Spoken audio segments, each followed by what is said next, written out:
मानव रक्त होता क्या है और ये कैसे बनता है। तो रक्त एक तरल संयोजी ऊतक है। ये मानव शरीर में रक्त की मात्रा शरीर के भार का लगभग 7% होती है। तो हमारे भार का लगभग 7% हमारा खून होता है और एक व्यस्क मनुष्य में आमतौर पर औसतन 5 से 6 लीटर रक्त होता है। एक मनुष्य में 5 से 6 लीटर रक्त पाया जाता है और महिलाओं में पुरुषों की तुलना आधा लीटर रक्त कम होता है। और महिलाओं में क्या होता है, जैसे मनुष्यों में 5 से 6 लीटर रक्त मिलता है तो महिलाओं में आधा लीटर खून कम होता है आमतौर पर। तो ये भी साथ में आप याद रखिए, इसके ये भी क्वेश्चन अक्सर पूछा जाता है कि रक्त का पीएच मान कितना है। तो 7.4 मानव रक्त का पीएच मान होता है। तो चलिए समझते हैं ब्लड की संरचना। तो रक्त के मुख्य 2 भाग होते हैं। एक भाग होता है प्लाज्मा और दूसरा भाग होता है रक्त कोशिकाएं। प्लाज्मा रक्त का 55% भाग होता है और रक्त कोशिकाएं 45% भाग होता है रक्त का। और रक्त कोशिकाओं के आगे 3 भाग होते हैं, एक आरबीसी, डब्ल्यूबीसी और प्लेटलेट्स।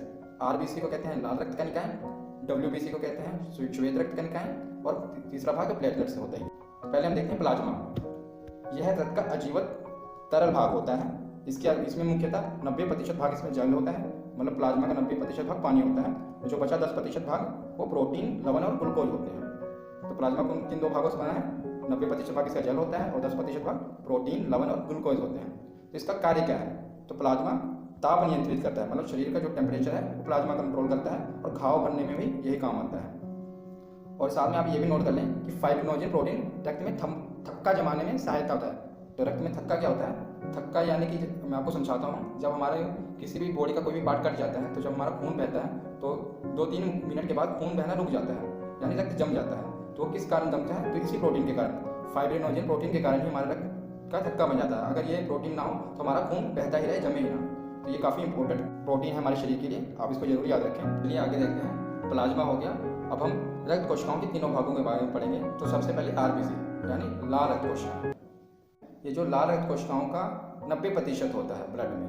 और तो इसका जीवन काल कितना होता है, लाइफ टाइम 2 से लेके 120 दिन तक। और इसका निर्माण कहाँ पर होता है, हमारे अस्थि मज्जा यानी बोन मैरो में। और इसकी मृत्यु कहाँ पर होती है, यानी ये ख़त्म कहाँ पर होते हैं, तो ये प्लीहा में ख़त्म होते हैं, जो कि हमारे यकृत में होता है। तो प्लीहा के रिलेटेड भी आपको मैं कुछ फैक्ट बता देता हूँ। तो जो ये प्लीहा होता है इसे आरबीसी का कब्रिस्तान भी कहते हैं, क्योंकि यहाँ पर जाकर ये इनकी मृत्यु हो जाती है, तो इसलिए इसे आरबीसी का कब्रिस्तान भी कहा जाता है और इसे ब्लड बैंक भी कहते हैं। ये 2 फैक्ट हैं प्लीहा के रिलेटेड। इसे कब्रिस्तान भी कहते हैं आरबीसी और इसे ब्लड बैंक भी कहते हैं, क्योंकि आरबीसी यहीं पर जाके ख़त्म हो जाते हैं। इसलिए यहाँ पर जब इकट्ठे होते हैं जिसे ब्लड बैंक भी कहा जाता है और कब्रिस्तान भी इसे ही कहा जाता है। तो चलिए इसके मुख्य कार्य देख लेते हैं आरबीसी के कौन कौन से हैं। तो आरबीसी के मुख्य कार्य हैं कि यह शरीर की हर कोशिका में ऑक्सीजन पहुँचाना एवं कार्बन डाइऑक्साइड को वापस लाना। ये इसके मुख्य कार्य हैं कि यह शरीर की हर कोशिका में ऑक्सीजन पहुँचाता है और कार्बन डाइऑक्साइड को वापस लाता है। और एक आपको इसके रिलेटेड एक इम्पोर्टेंट फैक्ट भी बता देता हूँ कि सोते वक्त आरबीसी की मात्रा 5% कम हो जाती है। जब हम सोते हैं तो जो आरबीसी की मात्रा है ये 5% कम हो जाती है। तो आरबीसी की कमी के कारण कौन कौन से रोग होते हैं हमें, तो मुख्यतः 2 रोग होते हैं, एक तो अनीमिया और एक पीलिया। ये 2 रोग हमें आरबीसी की कमी के कारण हो जाते हैं। तो आरबीसी में एक और इम्पोर्टेंट पॉइंट है कि आरबीसी में हीमोग्लोबिन नामक प्रोटीन पाया जाता है। तो जो हीमोग्लोबिन प्रोटीन है इसी के कारण हमारा जो ब्लड है वो लाल रंग का दिखाई देता है। तो चलिए आपने आरबीसी को समझ लिया, तो आगे हम समझते हैं डब्ल्यूबीसी यानी श्वेत रक्त कणिकाएं। तो जो श्वेत रक्त कणिकाएं होती हैं ये रक्त में सबसे कम होती हैं और इनका जीवन काल भी 2 से लेकर 4 दिन तक का होता है। और इनका निर्माण भी अस्थि मज्जा में होता है। जो लाल रक्त कणिकाएं हैं उसका निर्माण भी अस्थि मज्जा में होता है। आप रिलेट करके चलें, इससे आपको याद रहेगा। और इनकी मृत्यु रक्त में यानी ब्लड में ही हो जाती है।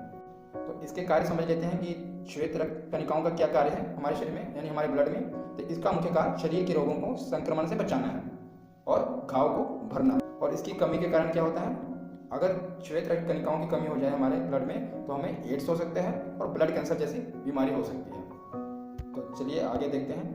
अब हमने श्वेत रक्त कणिकाएं पढ़ लिया, अब देखेंगे प्लेटलेट्स। तो जो प्लेटलेट्स होते हैं इन्हें सेल भी कहते हैं।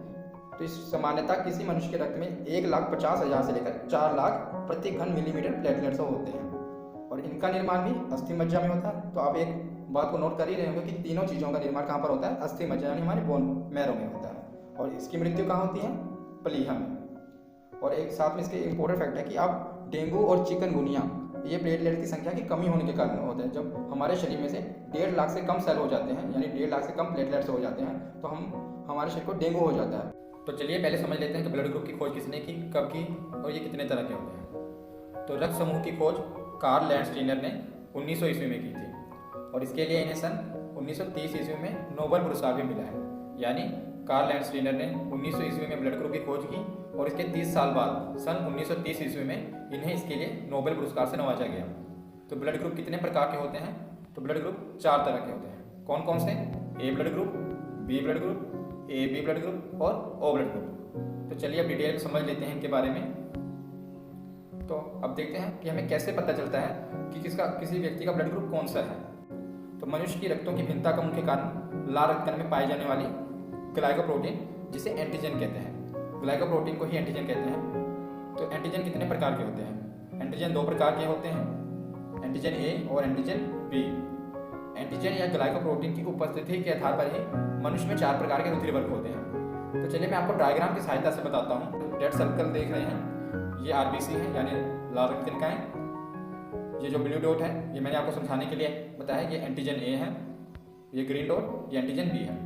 तो चलिए अब देखते हैं कैसे पता चलता है ब्लड ग्रुप। तो जो ये लाल रक्त कणिकाएं हैं, जिन लाल रक्त कणिकाओं में एंटीजन ए यानी जिसे मैंने ब्लू डॉट से डिनोट किया है, एंटीजन ए पाया जाता है, उस व्यक्ति का ब्लड ग्रुप ए ग्रुप होता है।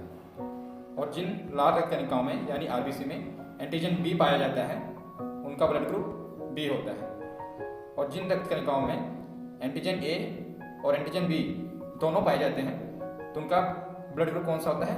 A B group. और ध्यान रखने योग्य ये बात है कि जिस लाल रक्त कणिका में यानी आरबीसी में कोई भी एंटीजन मौजूद नहीं होता, वो कौन सा ब्लड ग्रुप होता है? O group. तो जिस लाल रक्त कणिका में कोई भी एंटीजन मौजूद नहीं होता, वो ब्लड ग्रुप कौन सा होता है? O group. तो चलिए आगे समझ लेते हैं। तो एक होता है एंटीजन और दूसरा होता है एंटीबॉडी। ये दोनों ही हमारे ब्लड में पाए जाते हैं। तो पहले हमने एंटीजन को समझा, तब एंटीबॉडी को समझ लेते हैं। एंटीबॉडी क्या होती है? तो किसी एंटीजन की अनुपस्थिति में एक विपरीत प्रकार का प्रोटीन जो कि प्लाज्मा में पाया जाता है। तो एंटीजन कहाँ पाया जाता है?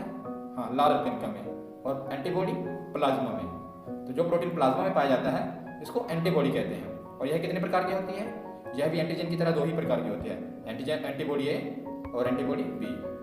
इसके कुछ तथ्य मैं आपको बता देता हूँ कि एंटीजन ए और एंटीबॉडी ए या एंटीजन बी और एंटीबॉडी बी ये एक ब्लड में दोनों इकट्ठे नहीं हो सकते। मतलब एंटीजन ए और एंटीबॉडी ए सेम है, ये इकट्ठे नहीं हो सकते ब्लड में, और ना ही एंटीजन बी और एंटीबॉडी बी इकट्ठे हो सकते हैं। हाँ, अपोजिट हो सकता है कि एंटीजन ए और एंटीबॉडी बी एक ब्लड में पाए जाएं, पर सेम नहीं हो सकता। क्यों नहीं हो सकता? ये देखा, जैसे कि मैंने लिखा हुआ है, ये एक साथ नहीं रह सकते। क्यों? क्योंकि अगर ऐसा हो जाता है तो ये क्या करते हैं, जो ब्लड होता है उसको अत्यधिक चिपचिपा बना देते हैं और बहुत ज़्यादा ब्लड गाढ़ा हो जाता है, जिससे क्या होता है, रक्त का थक्का जम जाता है और जो आदमी है उसकी मृत्यु हो जाती है। तो चलिए आगे देखते हैं। आगे हम पढ़ेंगे RH फैक्टर।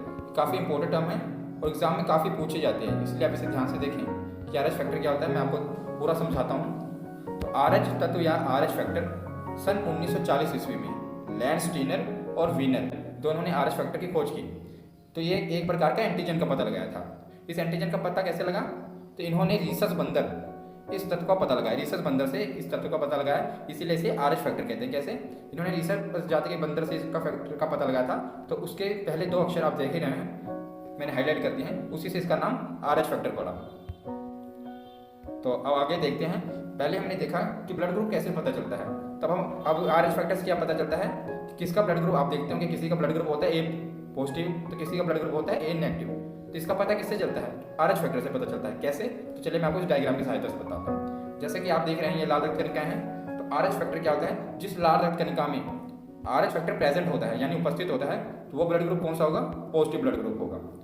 और जिस लाल रक्त कणिका में RH फैक्टर अनुपस्थित होता है, तो वो ब्लड ग्रुप कौन सा होगा? नेगेटिव होगा। मतलब जिस ब्लड ग्रुप में, जिस आरबीसी में RH फैक्टर होगा उसका ब्लड ग्रुप पॉजिटिव होगा, और जिस आरबीसी में RH फैक्टर अनुपस्थित होगा यानी एब्सेंट होगा, उसका ब्लड ग्रुप नेगेटिव होगा।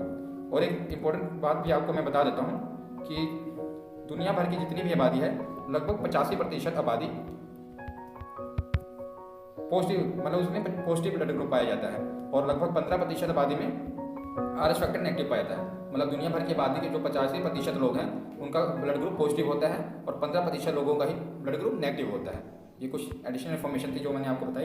तो चलिए अब आप देखते हैं एरिथ्रोब्लास्टिक फिटलेस के बारे में। ये काफ़ी इंपॉर्टेंट है और एग्जाम में काफ़ी पूछी जाती है। अक्सर स्टूडेंट इसे छोड़ देते हैं, मैं आपको ये भी कवर कराता हूँ क्योंकि एग्जाम में पूछा जा रहा है। एरिथ्रोब्लास्टोसिस फिटलेस, इसे क्या होता है मैं आपको समझाता हूँ। तो चलिए इसके बारे में पढ़ते हैं कि यदि पिता का रक्त RH पॉजिटिव, जो भी मैंने आपको RH फैक्टर बताया कि अगर जो पिता का ब्लड होता है RH पॉजिटिव और माता का रक्त RH माइनस यानी नेगेटिव हो, ये मैं सीधा साधारण भाषा शब्दों में आपको बताता हूँ कि अगर पिता का जो खून है वो पॉजिटिव हो और जो माता का ब्लड ग्रुप हो वो नेगेटिव हो, तो जो उनसे जन्म लेने वाली संतान होती है, शिशु, उसकी मौत या तो गर्भावस्था में ही हो जाती है या जन्म के तुरंत बाद हो जाती है। मतलब अगर पिता का ब्लड ग्रुप पॉजिटिव हो और माता का ब्लड ग्रुप नेगेटिव हो, तो जो उनसे जन्म लेने वाली संतान है उसकी मृत्यु हो जाती है। वो भी गर्भ में ही हो जाती है, या तो गर्भ में हो, अगर वो शिशु हो भी जाता है तो जन्म लेने के तुरंत बाद ही उसकी मृत्यु हो जाती है। पर ऐसा कब होता है?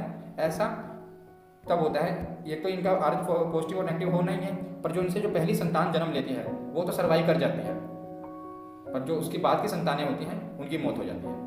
मतलब अगर पिता का जो ब्लड है वो RH पॉजिटिव हो और माता का ब्लड RH नेगेटिव हो, तो उनसे जन्म लेने वाली जो पहली संतान है वो सर्वाइव कर जाएगी, मतलब वो जीवित रहेगी, लेकिन उसकी बाद की जितनी भी संतानें हैं वो सभी मृत्यु हो जाएगी। इसलिए ये प्रश्न पूछा भी गया है, इसलिए इस ब्लड ग्रुप वाले जो विवाह की जोड़ी है वो उपयुक्त नहीं होती। मतलब पिता का ब्लड ग्रुप पॉजिटिव और माता का ब्लड ग्रुप नेगेटिव की जो जोड़ी होती है वो उपयुक्त नहीं होती विवाह के लिए।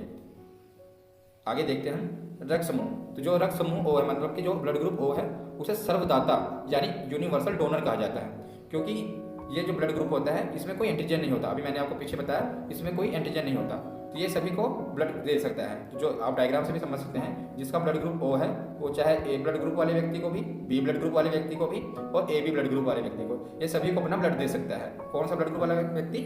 O ब्लड ग्रुप वाला व्यक्ति। नेक्स्ट देखते हैं AB ब्लड ग्रुप वाला व्यक्ति। इसको क्या कहा जाता है? इसे सर्वग्रहता यानी यूनिवर्सल रिसेप्टर कहा जाता है। क्यों? क्योंकि इसमें कोई एंटीबॉडी नहीं होती, जिस कारण ये सभी से रक्त प्राप्त कर सकता है। चाहे किसी भी ब्लड ग्रुप का व्यक्ति हो, वो AB ब्लड ग्रुप वाला व्यक्ति सभी से रक्त ले सकता है।